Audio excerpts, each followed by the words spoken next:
E agora eu queria falar de uma coisa que é um assunto que, cara, eu acho que da Bíblia é um dos assuntos que eu mais estudei, que é escatologia, que são os tempos Finais. finais. O que está acontecendo? A gente está vivendo os tempos finais, há sinais, segundo a Bíblia, proféticos, e a gente não falou dessa pedra Ah, tá. Isso também. aqui é uma coisa simples. Depois eu falo Tá dela. bom. Bom, na verdade, Porque tem esse movimento, né? A claro, pandemia faz parte claro, disso, o anticristo já está aí. Aliás, a gente está perto da segunda volta de claro, eu Cristo. acredito que sim. Sim? Mas vamos lembrar uma coisa. Quando os discípulos perguntaram para Jesus, que sinal haverá de tua vinda e da consumação dos séculos, do fim do mundo, Jesus falou assim, olha, cuidado que ninguém engane vocês. Porque Primeira coisa que ele já virão, falou. cuidado, virão muitos em meu nome dizendo, eu sou o Cristo, enganarão a muitos. Certamente, isso está em Mateus capítulo 24. Depois, quem tiver uma Bíblia em casa, procure aí, Mateus capítulo 24. Ele fala o seguinte, certamente vocês ouvirão falar de guerras e rumores de guerras. Não se assustem, ainda não é o fim. Se levantará nação contra nação, reino contra reino. Haverá fomes e terremotos em vários lugares. Mas isso é apenas o princípio das dores. Princípio das dores, exatamente. Então veja bem, guerra tem no mundo desde que o mundo é mundo. É. Fome, a Bíblia fala fome no Egito na época de José. Então não vou falar assim, o mundo está chegando ao fim porque está tendo guerra. O mundo está chegando ao fim porque está tendo fome. Não faz sentido. Mas o Apocalipse coloca alguns elementos que indicavam quando nós estivéssemos chegando próximos ao fim. Embora, nota de rodapé aqui, ninguém sabe o dia nem a hora da volta de Jesus. É estupidez. Tentar adivinhar. Não, claro, não podemos isso. Você entendeu? Bom, mas a gente pode saber a proximidade dos tempos em que vivemos. Então tem algumas coisas no Apocalipse que são características do tempo do fim. Exemplo, Apocalipse 11, 19. Diz assim, as nações ficaram iradas. Chegou, porém, o juízo de Deus e o tempo determinado para ele dar o prêmio aos seus santos e aos profetas, e o tempo para destruir os que estão destruindo a terra. Ora, na época de Cristo não tinha como destruir a terra. O Apocalipse estava fazendo uma profecia de uma época em que a terra poderia ser destruída por seres humanos, coisa que na época do Apocalipse não tinha como. E ele fala depois das pragas de Deus que iriam cair. Essas pragas não caíram ainda. Mas os vislumbres dela... Não caíram? Não. A peste não é... A do Apocalipse, né? É. Mas os vislumbres delas podem estar já batendo as portas. Quer um exemplo? Quer. Diz que um anjo derramou a sua taça sobre o sol. E foi-lhe dado queimar aos homens com grande fogo. Os homens se queimavam com um intenso calor e blasfemavam o nome de Deus que tinha autoridade sobre essa praga. Olha o problema da camada de ozônio, o efeito estufa, o que está acontecendo com o Sol. O outro anjo derramou a sua taça sobre os rios e fontes d'água e mares, que se tornaram como sangue de morto. Sangue de morto não é vermelho, dessa cor. Sangue de morto é escuro, é fétido, é quase coagulado. Como é que tá Pinheiros, Tietê, Lagoa Rodrigo de Freitas, as águas do mundo? Poluição. As previsões é que até 2025 a guerra do mundo vai ser pela água. É. Fala do anticristo, que ia dominar o mundo inteiro de uma maneira algorítmica. Pacífica, porque é um algoritmo. O 666. O que é o 666? O que é o 666? Na época do Antigo Testamento, Deus deu algumas normas para os judeus. O povo do Oriente Médio, ele é muito simbólico, sabe? Ele tem muito esse lance do símbolo que aqui no Ocidente a gente perde. Então o judeu pode olhar, ele usa o paiot, que significa alguma coisa, o kippah, que é aquele chapeuzinho na cabeça. E Deus falou o seguinte, olha, vocês vão pegar a lei de Deus, escrever um resumo da lei de Deus, e vão colocar por frontal entre os olhos, numa caixinha aqui, e também na mão de vocês. O judeu hoje usa na mão esquerda. Pode olhar aqui no Muro das Lamentações, você vê o judeu orando lá, né? Baruch atah Beshem Adonai Eloheinu melech haolam. E ele vai orando no muro e ele tá com aquela caixinha preta aqui e outra na mão. Aí no Apocalipse a gente vê que o inimigo, o diabo, que se vale do anticristo, assim como Deus envia o Cristo... O anticristo é a versão do Cristo pro demônio. Pro demônio, o anticristo. Ele faz uma paródia de Cristo. Aí, como Deus no Antigo Testamento pediu aos judeus para ter a lei de Deus na testa e na mão, o anticristo coloca também um sinal, uma marca, na testa e na mão. Então significa uma época em que a lei de Deus vai ser questionada. Nessa época em que a lei de Deus for questionada, diz o Apocalipse, ninguém poderá comprar nem vender, senão aquele que tem a marca da besta e o número do seu nome. Ora, esse número é 666.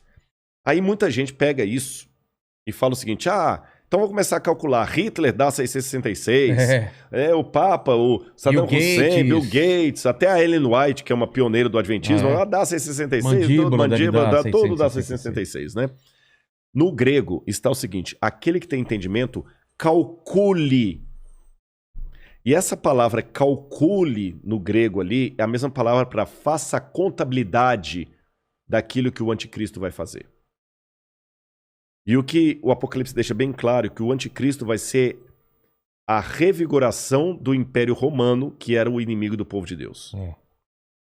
E por que 666? Na cultura da Babilônia, o 6 era o número base para você fazer qualquer cálculo. Era um número divino. Tanto é que quando Nabucodonosor ergue uma imagem, ela tinha 60 côvados por 6. 60 por 6. O 6 era um múltiplo divino. E ali você tem o 666, múltiplo de 6. Agora o Apocalipse fala que ele vai controlar a economia. Os povos da terra vão segui-lo. Ninguém vai poder, falando quem pode pelejar com ele. E o que nós estamos vendo agora é um mundo caminhando pela primeira vez na história para uma unificação mundial. De moeda? De tudo. Parece até teoria da conspiração que eu vou falar, mas não é. O mundo está caminhando para uma unificação. Rodrigo, mas nunca. Aqui no Brasil mesmo a gente vê a briga dos de esquerda com os de direita. O pessoal não está entendendo. Essa unificação não significa unificação de mente, mas unificação de propósito. Que é um exemplo que o mundo pode se unir por um propósito, apesar de se odiar mutuamente? Pandemia. A pandemia. Exatamente. O Irã está usando máscara, Israel também está usando máscara. Os palestinos estão jogando foguete lá em Israel, o Hamas, mas o israelense está usando máscara, o palestino também. O egípcio está usando álcool em gel, o iraniano está usando álcool em gel, o americano está usando álcool em gel, o russo está usando álcool em gel, então o Putin está usando álcool em gel. A mesma coisa o presidente do Brasil, o presidente da Argentina, da Venezuela, o mundo parou. Então é possível essa união do mundo inteiro em algumas coisas mesmo. Ela não só é possível, como ela é um caminho sem volta. Por que está falando tanto em criptomoeda? Nós já estamos passando por uma transição do dinheiro. Dinheiro de papel, né? De papel, você entendeu? Dinheiro baseado em tesouro nacional. E o mundo hoje precisa. Isso aqui não é uma defesa do Rodrigo, não é um desejo do Rodrigo. Eu estou falando de uma tendência. Tendência. O mundo precisa se unificar porque existem, Vilela, alguns elementos hoje que estão à solta, como se fossem crianças bagunceiras numa casa cheia de faca, de garfo, de objetos cortantes e letais, sem um adulto para controlar essas crianças. Você jamais faria isso. Quais são as crianças que estão à solta no mundo e precisam de um adulto para controlá-las? Um preceptor, uma babá? Internet. Quem tem domínio da internet? Você na internet você pode encontrar o podcast do Inteligência Ilimitada, mas você também pode encontrar uma fórmula para fazer um coquetel molotov. O camarada pode assediar você para fazer parte do Estado Islâmico. Quem controla a internet? Nem os Estados Unidos. Não, tá na mão de ninguém. Quem controla tráfico de drogas e de armas em nível mundial? Ninguém. Lavagem de dinheiro tá aí. O terrorismo tá aí e lavam dinheiro. Quem controla bolsa de valores? A economia do mundo não aguenta por mais 20 anos nas mãos da bolsa de valores, que é especulativa. Se cair a bolsa de Tóquio, você nunca foi ao Japão, mas você pode perder o seu emprego e essa casa aqui porque caiu a bolsa de Tóquio. O Bradesco pode falir porque teve um crash na bolsa de Nova York. E a gente viu, essa pandemia viu como nós estamos economicamente vulneráveis. Economicamente vulneráveis. Quem controla o terrorismo mundial? Então esses elementos... mais um. A ecologia. Não quero entrar no debate se a Amazônia é nossa ou não é nossa. O fato é que se a gente não cuidar da Amazônia, o mundo todo se ferra, caramba. Você tá entendendo? Então não tem mais esse negócio assim, é meu. Então hoje a gente precisa de um governo único que com leis mundiais controle a internet, bolsa de valores, que vai desaparecer, o reset está aí, controle a economia, gastos, terrorismo e tudo mais. E os países, por mais que continue havendo direita e esquerda, situação e oposição, não interessa, Islã e cristianismo, vai precisar se unir, não porque eles se amam, porque não tem outro jeito. E essa união está muito parecida com o caminho de preparação para o anticristo. Agora, a minha questão aqui não é cair naquela esquizofrenia escatológica de achar agora que qualquer coisa eu tenho que evitar porque senão é uma marca da besta. Eu já vi gente, isso aqui é sério, que não quer deixar colocar o revolvinho da temperatura na testa da mão, que aquele é a marca da besta. Calma. Estupidez, não tem nada a ver um negócio desse, gente, tá bom? Agora, quando esse governo único se interpuser entre a minha fidelidade a Deus e a minha fidelidade ao Estado, esse é o único momento em que eu estou livre perante Deus para ter uma desobediência civil, social. Porque a própria Bíblia me ensina a ser obediente às autoridades constituintes. Mesmo quando Nero estava no poder, Pedro escreveu: respeitem as autoridades constituídas. A César o que é de César. Dai César o que é de César. Pague os impostos. Seja um bom cidadão. Que a crise não venha por culpa de vocês. A Bíblia me ensina a ser um bom cidadão. Porém, a própria Bíblia fala: quando o governo der uma ordem... A Bíblia não diz isso explicitamente. Diz assim, em termos filosóficos. Sim.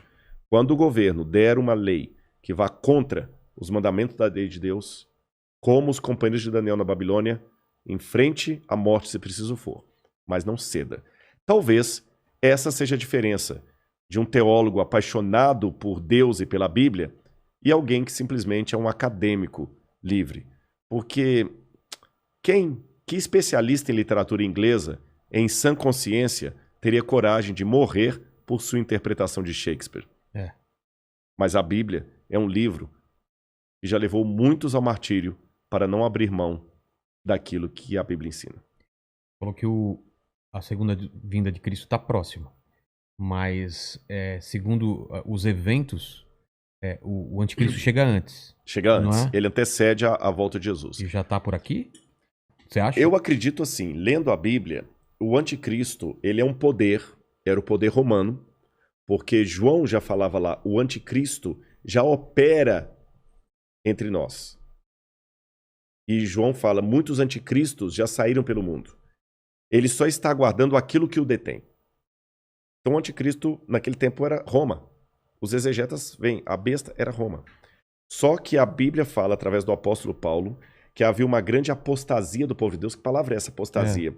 Eles abandonariam a fé, se uniriam a Roma, e Roma no futuro voltaria travestida de cristã, por isso que é o anticristo, nome que não aparece no Apocalipse, mas aparece nas epístolas de João. Tá. Anticristo, anti em grego, é aquele que toma o lugar de. Então o anticristo é aquele que toma o lugar de Cristo e vai dominar o mundo. Então a minha sugestão para todos é o seguinte, fiquem atentos às propostas governamentais. Qualquer coisa que não infrinja a minha fé naquilo que eu entendo pela Bíblia ser o correto, eu vou seguir. Eu vou me vacinar. Eu não vou ficar caindo em teoria da conspiração. Mas a vacina é uma maneira de aniquilar um terço da humanidade. Eu acho que vai ser muito mais fácil Eu vou me vacinar. Só não vou tomar a Coronavac, né? Que está questionada aí, senão eu não posso entrar em Israel. Mas eu vou me vacinar. Israel não aceita. Não aceitou. Muitos países da Europa não aceitam a Coronavac, né? Lamento o Butantan aí, mas a menos que mude o cenário, a Coronavac não está sendo aceita. A Pfizer, ou a Moderna, ou a outra, lá de Oxford. Essas são aceitas. Mas eu vou me vacinar. Você está entendendo? Agora, não vou cair em teoria da conspiração. Agora, o dia que houver uma lei que se interpuser entre a minha fidelidade e aquilo que Deus pediu de mim, aí eu estou disposto a enfrentar até a morte.